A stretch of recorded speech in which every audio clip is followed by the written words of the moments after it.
আপনাদের বলছি, আপনার যে সহযাত্রী আপনার কাছে বা পাশে বসে আছে, যে আপনার সঙ্গে নিত্যযাত্রা করে, অথচ আপনি জানেন সে হয়তো টিকিটও কাটে না, এইখানেই আমরা পূর্ব রেলের তরফ থেকে একটা স্পেশাল ড্রাইভ নিচ্ছি।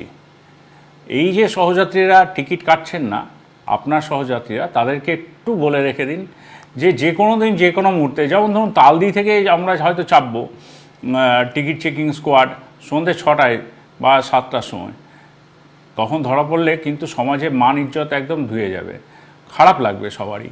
বা এটাও হতে পারে আমরা যারা হাওড়া ডিভিশনের যাত্রী তাদের কথাও বলছি, তাদের জন্য আমরা হয়তো আরামবাগে চাপলাম, মানে এমন একটা লোকেশনে চাপবো যেখানে হয়তো মানে কোনো দিন আশাও করেননি মানুষজন যে আমরা টিকিট চেকিংয়ের জন্য ওই সন্ধ্যাবেলায় 7টা বা 8টার সময় আমরা টিকিট চেকিং করব।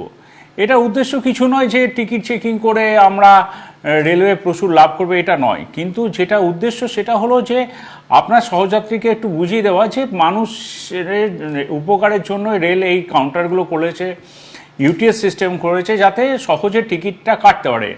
আর বাসের থেকে রেলের ভাড়া অনেক কম, তো টিকিটটা যদি নিয়ে নেয় হাতে তাহলে তো অনেক সুবিধা, এই সামাজিক অসম্মানটা তো হয় না।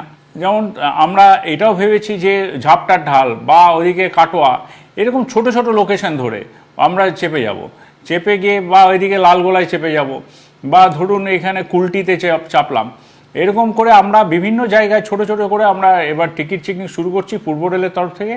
শুধু আপনাদের কাছে এটা বিনীত অনুরোধ, আপনার সহযাত্রী যে টিকিট কাটছে না তাকে টিকিট কাটান, মাত্র 5 থেকে 10 টাকা মাত্র ভাড়া, যেখানে বাসে অন্তত 50 টাকা, 70 টাকা, 100 টাকাও বাস ভাড়া হয়ে যায় সেই সমদূরত্ব জার্নি করতে গেলে।